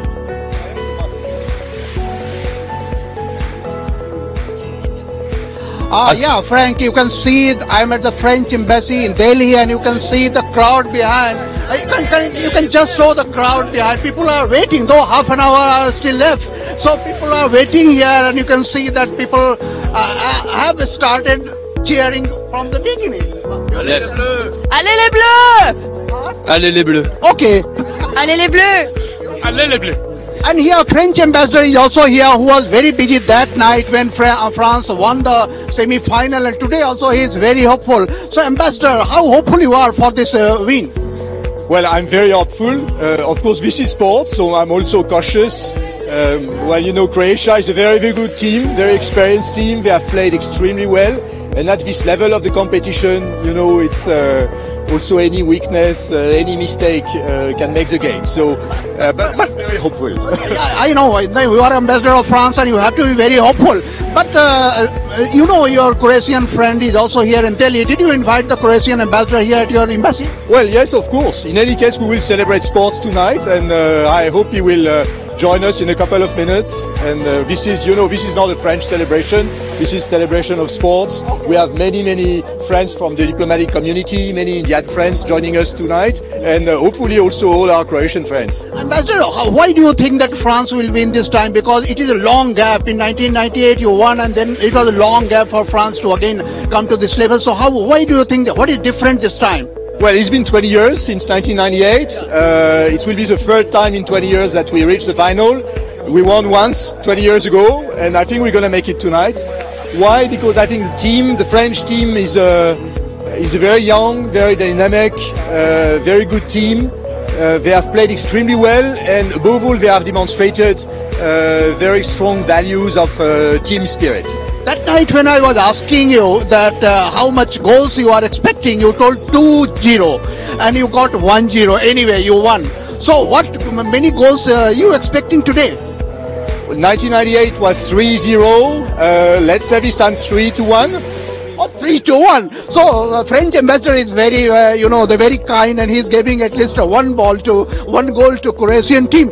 But people are telling ambassador that Croatian team is also very good. Many people are willing, like that day Belgium were also playing very well. So what do you think that how Croatian will play and how your team will perform? Well, it's two very different teams. Our team is very young, very dynamic. It's representative of the young generation of football. Croatian team is more experienced. They've been playing together since a very long time, so they know each other very well. They have a rock-solid defense. They have a very strong attack as well. And two teams are very, very good goalkeepers. So, yeah. Ambassador, thank you so much that you have prepared so well and I must be hoping that you must be preparing for a long time. But we are there, and we will see that how you are winning it. Thank you so much. And now you can see that how hopeful ambassador is, and you can see the crowd here, and people have started coming, and they will come in good numbers. They are gathering here still, but you can see till now that here is a big screen. You can, Sanjay, so you can. He is on the other side, but people are sitting here. People will start cheering after some time, but this is the time. Then almost half an hour left, and people will keep coming here. So it's like that. We will come to you again once the crowd starts coming more. All right, Akhilesh Suman, thank you for joining us there from the French embassy and taking us through what's happening. Clearly, the spirits are high as far as the French embassy is concerned. The French ambassador and everyone obviously supporting France and hoping that France wins. 3-1 is what the ambassador said as far as the scoreline is concerned. Let's now, talking about the scoreline and talking about numbers, let's go across to our stats zone to Tina Jha, who's standing by there, who'll take us through the profiles of the main players for us. Welcome to the Stat Zone one final time. Let's take a look at the players in the two teams. Both teams have a strong defense and also players up ahead in equal measure. Let's first talk about the strikers from both teams. Let's start with the breakout teenager of this World Cup, Kylian Mbappe. The 19-year-old boy from Ban-Louis, the poorer areas of Paris, has shown bright at this World Cup. Of the 7 goals he has scored so far for his country, 3 have been at this World Cup. For the Croats, Ivan Perisic probably is one of the most important players in this squad. The experienced winger has found the net twice in this World Cup. In his international career, he has scored 20 goals. Since being nominated as one of 3 finalists for the Best FIFA Men's Player Award for 2016, Antoine Griezmann has remained consistently effective, as proved by his goal and assist numbers with both Atletico Madrid and France this season. He has scored 23 international goals, 3 at this World Cup. On the other side, besides being a prolific goal scorer, Mario Mandzukic is also known for his defensive contribution and aerial power. He scored a goal in his team's 2-0 win over England in the semi-final. He will of course be looking to put one in tonight as well. Olivier Giroud is yet to score in Russia. The forward has played well in the midfield, creating chances for the men up ahead. Along with Pogba, he's created intense pressure on the opposition teams with his 1-2 play. Andrej Kramaric made his debut for Croatia under Niko Kovac in 2014, scoring or assisting in each of his first 3 games for the national team. But his most important goals in international football have come under new coach Zlatko Dalic. Of his 10 international goals, 1 has come at this World Cup. Let's now talk about the midfielders. French coach Didier Deschamps' plan to use Paul Pogba has not been entirely fruitful this World Cup. The defensive midfielder has matured into one of world football's most recognizable talents recently. In the 59 matches that he has played for France, he has scored 9 goals. However, none have been at the World Cup. Coming now to Luka Modric, surely the man of the tournament. The French believe that Modric may not be in the same league as individual greats Messi or Hazard, but his whole work on the pitch is commendable and also very dangerous. The other crucial midfielder on the field for France will be Kanté, who has become one of the finest players in the world in the 4 years since the 2014 World Cup. He is the team's workhorse, playing well as a defensive midfielder and is crucial to Deschamps' plans tonight. For the Croats, Marcelo Brozovic is their workhorse. The multi-talented midfielder reads play superbly and is comfortable anywhere across the midfield line. So here's looking toward a scintillating match tonight. Over to you, Frank. All right, thank you, Tina, for taking us through the key players as far as this match is concerned. Let me now go across to my panelists as well and find out who they believe are some of the key players for today's match. Jyoti, key players today? Mbappe, Mandzukic, and Brozovic, and Kanté. Brozovic and Kanté, 2 defensive midfielders and 2 attackers is whom you picked. I believe, Nilanjan, that the goalkeepers should have a good day today and probably they are the ones to watch out for maybe. They will be having a busy day, without any doubt. The match, you never know, can go out to extra times. Croatia has been dragging everything to the extra time. Great goalkeeping in this World Cup by both the individuals. In fact, we have seen some great goalkeeping in this World Cup as yet. The reflexes of the goalkeepers, the maturity of the players, and what a great goalkeeper is not someone who just stops the shot, is a shot saver. Someone who also builds up the attack. The distribution is very important, which you have a look at Subasic and Hugo Lloris. You will find out the distribution is brilliant, acting as the man just behind the defense. And they are goalkeepers who can avoid situations, interacting with the defensive back four. Rather than saving a situation, if you are able to avoid a situation being created, that speaks of a greater goalkeeper. Vijay Lokpalli, where do you think the match is going to be won or lost today? In the midfield, because that's where all the moves are going to be generated. And yes, I mean, there is Perisic, an all-round player, but to me, Pogba and Modric, they are going to define what is going to happen on the field today. Do you believe that Modric is going to be able to give the key balls that he has been able to do all throughout the tournament, or is he going to be kept quiet by Kanté and Pogba, both, not giving him any space to move around? Yeah, but that's the challenge. I mean, if he takes away these 2 defenders with him, then there is space for the others to move up. So if that happens, then Croatia is already a step ahead. If Modric is able to attract 2 or 3 players from the opposite side to hover around him, I think he would have done a job. But like I said, it's a team which does well in the second half, does well in the counter attacks, and sometimes if you notice, maybe the manager would have had his plans, but there are players who are exceptionally good making instant changes, you know, changing their position. At this level, they know very well what to do. So to me, Modric is probably, if he plays the game of his life tonight, Croatia will remember all times come. Let me now go across to our studio audience and find out who they believe are the key players to watch out for today. Of course, let me walk across now to them and find out who the key players are. Okay, I'm not ready yet, but okay, right now I'm going to go across to the studio audience and figure out who they believe is going to be key today. Girls, the mic, please. I feel it's going to be Mbappe and Kante in the midfield for France. And for Croatia, I think Rakitic is one of the key players. And yeah. Smriti? I'd say Modric, definitely. If you look at the stats, he's scored the most goals, he's run the most, he's created the most chances among the Croatian players. So, yeah, he's the one to watch out. The coaches now? Up. Key players. आज के key players कौन हैं?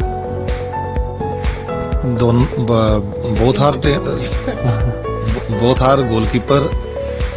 Then जो available tournament में already जब आपने देखा होगा कि एक बार अर्जेंटीना में माराडोना खेल रहा था तो लास्ट में 2-2 ड्रा हुआ होने के बाद जो है लास्ट में माराडोना एक गोल हुआ था तो माराडोना से ये पूछा गया कि आपको कैसे लगता है कैसे बोला टोटल टीम में सभी माराडोना थे तो जो टीम विनिंग करेगी तो ऑलरेडी उसमें टोटल सारे की प्लेयर हैं तभी तो जीतेगी वो एक प्लेयर जो है आप की प्लेयर है की प्लेयर वो एक प्लेयर जो कुछ नहीं जानता उसके पास 90 मिनट उसको नहीं खेलने देगा वो तो टोटल जो है हमारा ये है कि जो आज टीम विनिंग करेगी चाहे क्रोएशिया हो चाहे फ्रांस हो लेकिन उसमें टोटल जो है वो की प्लेयर है अच्छा सारे प्लेयर्स जो हैं की प्लेयर्स हैं जो इसलिए फाइनल्स तक पहुंचे हैं और इस तक पर पहुंचे हैं ma'am who do you think is I think the goalkeepers okay goalkeepers there's another coach behind you let's find out from him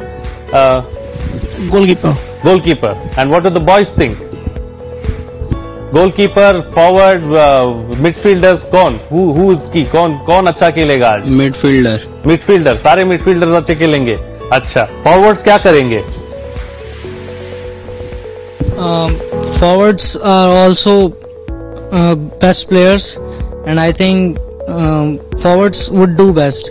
Okay, the forwards will do well is what some are suggesting. Some are suggesting, of course, the midfielders will do well. Let's go across to Tina Jha, who's moved away from the stats zone and gone to the children there. And let's see what they have to say about today's match. Over to you, Tina. Thank you, Frank. So in a few minutes from now, the most important match of the FIFA World Cup 2018 is set to begin. Sylvester, coming to you, very few would have expected this final, France versus Croatia. Who do you think is going to take home the trophy? Yeah, this tournament is very, very special. Actually, the knockout started from the word go when the tournament started. That's, it's never happened. Like second round, third round. This is the first World Cup where I've seen from the day one, it was a knockout situation. But who do you think is going to take the trophy home? Croatia, France? Like for example, in that case, because I have a huge respect for Zidane. France is there, but again Croatia. So I think I'll put it this way, in a more diplomatic way: the best team wins. Okay. Who do you think? France. And what about you? It would be Croatia. आपको क्या लगता है कौन जीतेगा? Croatia जीतेगी। मुझे लगती है फ्रांस जीतेगी। आप क्या सोचते हैं? You've been following the match since the beginning. Probably it will be the battle between the midfields. So as we have very much experienced midfield here, Croatians have the Ivan Rakitic and Luka Modric, who is a contender of Ballon d'Or, as well as the Golden Ball. So and the opposite side, France has this Paul Pogba and Kante has been phenomenal this season. So I hope this game goes to extra time as well as penalty and let the goalkeepers decide. And let Croatia win the trophy. Yeah, and absolutely Croatia. आप क्या सोचते हैं? Croatia जीतेगा. Croatia jeetegi. So lots of people wooing in for Croatia, and for fans who are supporting Croatia, including me. Let's hope and keep in mind, be elated with the fact that, you know, in 2010, Spain, the first timer in finals, took away the trophy home. And of course, in 1998, France defeated Croatia first in the semi-final and then went on to win the World Cup. So let's hope, may the best team win. Over to you, Frank. Indeed, Tina, may the best team win. And I like that final comment there from that gentleman talking about how the game should go into extra time and then penalties maybe, because that's what we too are expecting, and we want to see some great football tonight, and may the best team win at the end of the evening. Let's go across now to our centres and see what's happening there. First, let's go across to Kolkata, where Sandeep Yash is standing by. Sandeep Yash, over to you.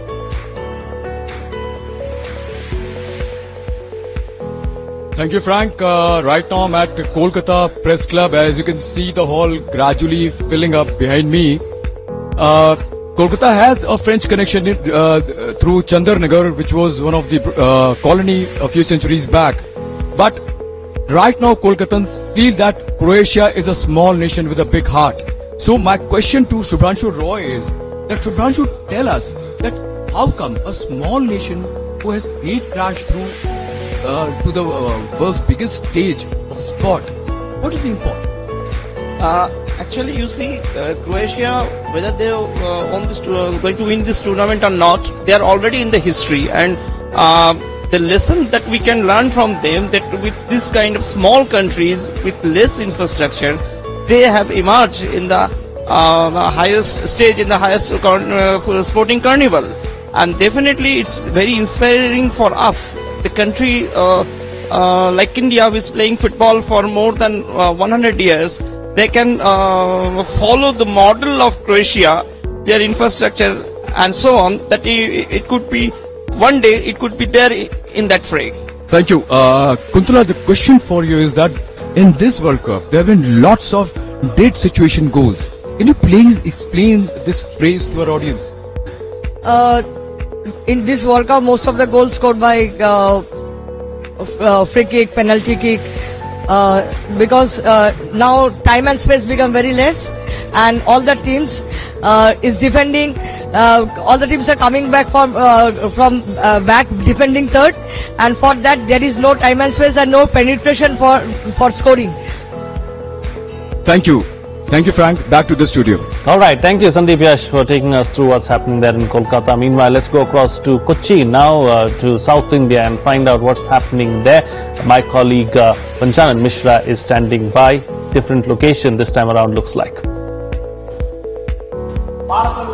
Yes, Frank, thanks very much. And apart from data and analysis, we can show you that some very interesting pictures from here, the ground, the mecca of football, this Kochi. And you can see behind me that there are full preparations are going on for the this FIFA final match. And many chairs are placed there, big screen is placed there, and they are eagerly waiting for the finals around 8:30. And the two teams, France and Croatia, they are the most of the fans here are supporting Croatia.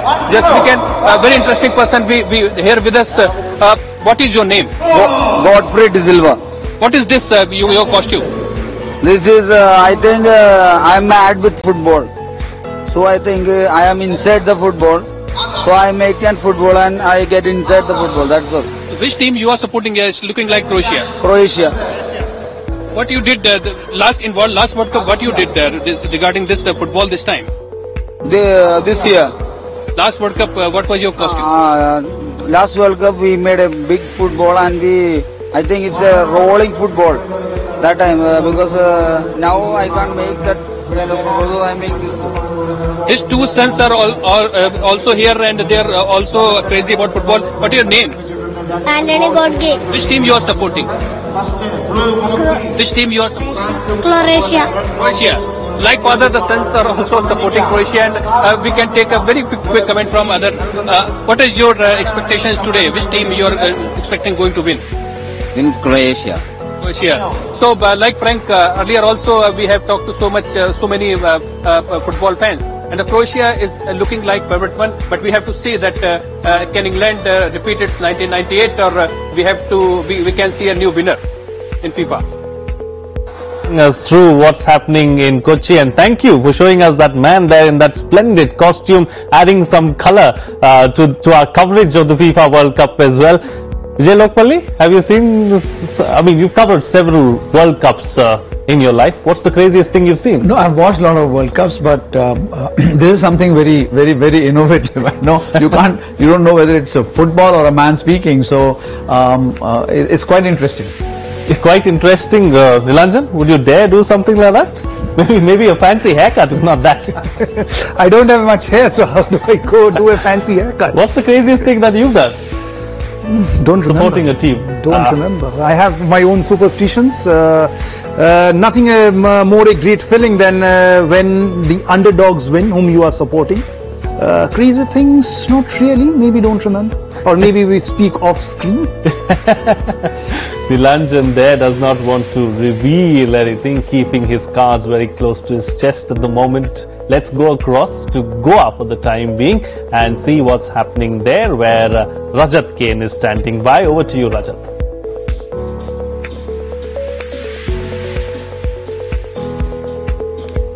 Hi Frank, the scene is set here in Goa. Well, there'll be a party, I'm sure, in Moscow to Paris to Zagreb. But Panjim, or to say Donapola, is not far behind. I'm at Bay 15 and the setting here is just perfect. Big screen and a lot of football props and interesting food menu here as well. Now, before me is this food menu. We have messy cheese balls, we have Oliver in tomato buffon types, that possibly Olivia Kahn, the great German goalkeeper. Chetri baked bread, the Indian flavor as well. Friddle tossed meatballs. Now, I mean, Goans love their food, they love their football. So this is just a part of, for that matter, just a taste of football plus food in Goa. Crowd has begun to trickle in here at the Bay 15 and they are expecting nearly 500 odd people, to say the least. We seem to have lost the signal there with Rajat Kane. Seems to be enjoying himself at the place that he's at in Donapola. Of course, the food is something that he's been speaking about over the last hour and a half or so. Jyoti, we're talking about crazy. Did the World Cup lack a bit of crazy this time around? Yeah, no strange haircuts and no, brightly colored boots this time. I thought, usually there's always a new trend that comes out of a World Cup, a new hairstyle, a new style that sort of develops. But I thought this time it was sober. I mean, I liked it. I like sober things, but I liked, I like white boots and black boots. But no major things, standouts in terms even of the celebrations have been very yeah, subdued. even very sober celebrations. Nothing over the top. Maybe the Nigerians did their little, and of course the somersault throw-in, which stood out for me. But apart from that, nothing major. What's the craziest thing you've done? I'm not a crazy. I'm not a very colorful person. But Sported a mohawk, maybe? no, I've probably had the same hairstyle for the past 10 years. Yeah. All right. Okay. Do we have Akhilesh Suman at the moment standing by at the French embassy? Akhilesh Suman, if you're with me, what's happening there at the French embassy? Little Croatia got to the World Cup final. Yeah, now I will show you again. The crowd has swelled like anything. That's so much of crowd here and inside the French embassy. Though there is a humid atmosphere, the temperature is also not very good as far as the French are used to. But that people are gathered here. And if I can ask some people, you are from the French embassy or you are a French citizen? You are French citizen or you are from French embassy? Not from French embassy. I'm from France. That's all. It's enough. So how do you think this time your team is going to win? We're gonna win, of course. Of course, we're gonna win. How many goals you are giving to France? This I don't know. It would be great that it will be 3-0 again. 3-0. And how many goals had you given before you won in the last match?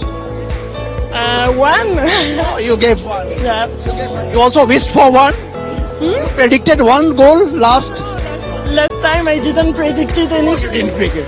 I didn't believe that much in the team, but right now I believe it. So what is the strength of France this time? You know that France is going to play for the final after 10 years. What is the situation of France now? In France it's crazy. Everybody are really into it. Oh yeah. Yeah. So? Yeah. How do you think that French are strong this time? What? Can you get her?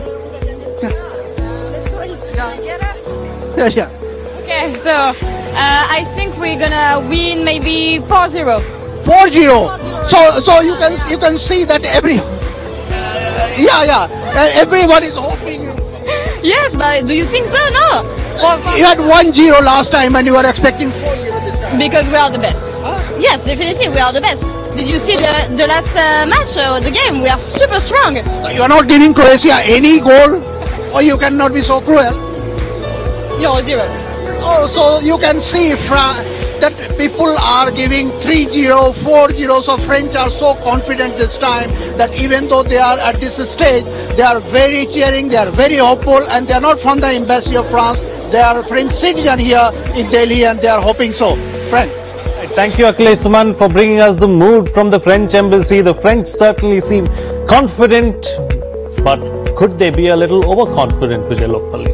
And could that create some problems for the French side? Probably fans are more inclined to become more confident, and probably they're not reading the game very tactically. And I'm sure no French player or Croatian player will enter the field with overconfidence. You have to be cautious, because one little slip, you can't come back if you concede an early goal. But Croatia is different. I mean, last match they conceded an early goal and came back so strongly. And Frank, if you remember, you talked about celebration. I'll never forget the Croatian celebration, which almost crushed that photographer. And even in the difficult situation, he was doing his job. He got some great shots. So maybe Croatians will remember to enact another such celebration if they want to win the final. But talking of confidence, yes, they will be confident, no doubt, because there would have been so much of dressing room talk, tactical talk, and but we will know only, believe me, only in the second half which way the game is going. Is it going to be a high-scoring game, or do you believe it's going to be a tactical game? It will be a very tactical game, a very, very tactical game, and it is quite possible you end up conceding a goal, and then in trying to find the equalizer, you end up vacant spots in your defense and concede another goal, and then you try to come back like it happened where Japan, they led by 2 goals and then ended up on the losing side. So it will be a very, very tactical game, which I don't know, a normal viewer, how much of it will he be able to follow, but I would love a game where a lot of goals are scored. Okay, we all want goals. At the end of the day, football is watched for the goals by the general public, of course. Jyoti, talking about confidence, Croatia also should go into this match very confident, because they have played almost one whole match extra as compared to France, and they have come out on top, in each one of those games, even though they have played extra football. Yeah, every win, adds to your confidence as a team, and every minute spent on the field together adds to your combination as a team, and the time experience together as a team. You get to know each other better, as a team. So I'm sure they take that with them heading into today's game. Coming off, 3 wins from after extra time, it gives you a different high.